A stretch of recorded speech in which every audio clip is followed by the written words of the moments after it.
Mana bu Bahrom Bakirlarni bugungi chiqayotgan postlari agar kuzatgan bo'lsangiz, kuzatmagan bo'lsangiz bir takrorlasam, bizni ularga tuhmat qilayotganlikda ayblab, o'zlarini bir juda ham bir odobli qilib, to'g'ri yo'ldagi qilib ko'rsatyapti.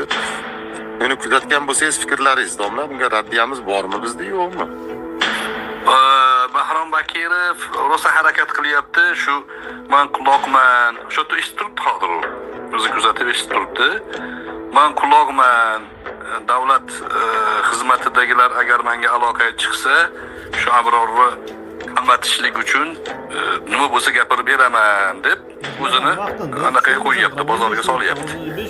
Bu Bobomurod Abdulla onasini, singlini, qizini bozorga qo'yib shuni narxi bilan ko'chaga qochgan edi-yu. Xuddi shuni bu qilyapti endi. Bu o'sha bilan aloqada bo'lgandan keyin tabiati urdida. Quloq bechora yuzma-yuz kelishga aqli yetmaydi. Ilmiy bahsni ko'rdinglar, yuzma-yuz kela olmaydi. Va'da berdi, qochib ketdi. Taxminan bir 12-damikin 13da suhbat qildik soatdan. Qarshisida Abror degan haykalni yasab olgan. Abror yo'q. Haykalni yasab, ustiga Abror deb yozib qo'ygan, o'shani yengib tashadi. Shunaqa mo'tqib tashadi haligi haykalni. Xursand endi. Endi men bilan hozir Toshkentga kelgan ekan u. Men aytganman, Qatardan qaytib kelaman, qochib ketmagin. Bu chaqirsang boraman deb maqtanganda oldingi postlarida. Mana chaqiryapman. Bahrom, keyin sen Toshkentga Nurafshon ko'chada bizni bu adminlarga chiqsang, senga alohida joy qilamiz. Qo'qni urmayman desam, yomon alam qilibdi. Kalta yeysan mendan deb. Agar solishaman desang, solishaveraman. Biz Shivabiraga o'xshagan haligi ovqat yeysa yuqmaydigan odamlar bo'ladi ba'zilar. Umuman Shivabiralarda qarasangiz qulog'i bilan burnidan boshqa narsa ko'rinmaydi badanida o'zi. Menga sakrayapti.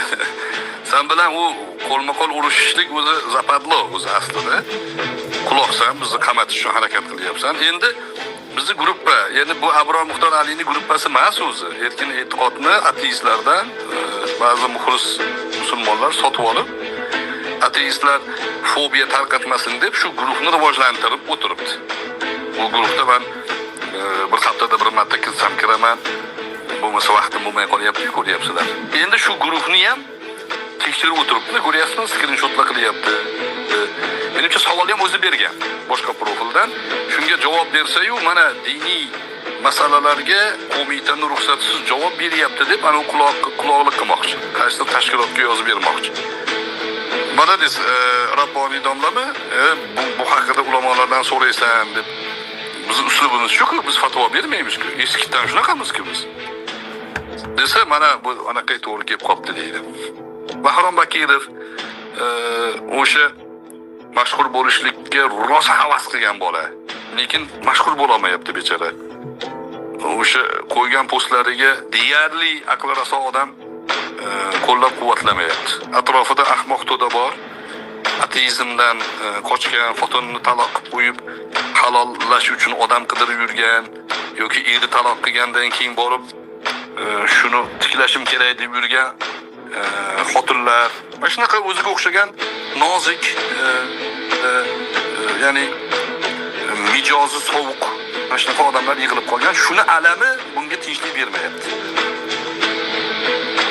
O'shaning uchun unga raddiya beramizmi? Nimasiga raddiya beramiz? Raddiya berish uchun biz aytyapmiz. Maydonlarimiz ochiq. Hizbiylarga raddiya berdik, yuzma-yuz gaplashdik. Mahmud ham gaplashdi biz bilan. Hatto shtoni bo'lsa ham. Gaplashdi. Yuzma-yuz gaplashdik. Natija nima bo'ldi?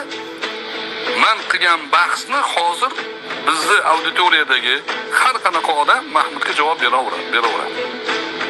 Ularning jamoasiga kirib, mana shu bizning guruhdagi bolalar savol bersa, uni ochishga ham qo'rqadi hizbiylar. Gaplashib yo'qda tursin. Nima bo'ldi oxiri? Iniga kirib ketdimi? Kirib ketdi.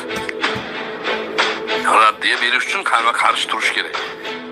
Abu Saloh keldi mana shu guruhga, narigi qaysidir guruhimizga, ilmiy bahsgami? Men kirib keling gaplashamiz, yo'q deydi. Endi eski qilib yurgan ishlarimga shubha olsam nima qilaman deyapti. Nohaq bo'lgandan keyin qaytish kerak-ku. Suriya masalalarida qancha bahs qildik? Hayot ko'rsatib turdi-yu. Bizni qilgan ishimiz karomat emas. Biz avliyo emasmiz, Allohning avliyosimiz demaymiz. Bizni qilayotgan ish farosat. Farosat ko'zi bilan ko'rib aytyapmiz. Buni oqibati shu, buni oqibati shu deyapmiz. Shunaqa oqibat bo'lyaptimi? Bo'lyapti. Tavba qilganlar tavba qilyapti. Sonsiz sanoqsiz. Lekin ko'zga ko'rinib orqaga qayta olmay qolgan odamlar hali ham o'shanda ketishyapti. Sudralib olib. Men ularga mingan mashinangiz chiroyli ekan, to'ppa-to'g'ri, eng oxirgi rusumli Mercedesni minib olibsiz. Lekin siz Namanganga ketmayapsiz. Siz ketayotgan yo'l Samarqandga ketyapti. Desam, yo'q deyishyapti-da. Mashinamiz zo'r bizni deyishyapti. Biz konditsioneri bor. Bizni o'tirgan kresloyimiz massaj qiladi. Boshqa narsani gapirib o'tirishibdi. Lekin manzil noto'g'ri, teskari. Mutlaqo bir-biriga teskari. Bular mana shunaqa, bu Bahrom ham shu.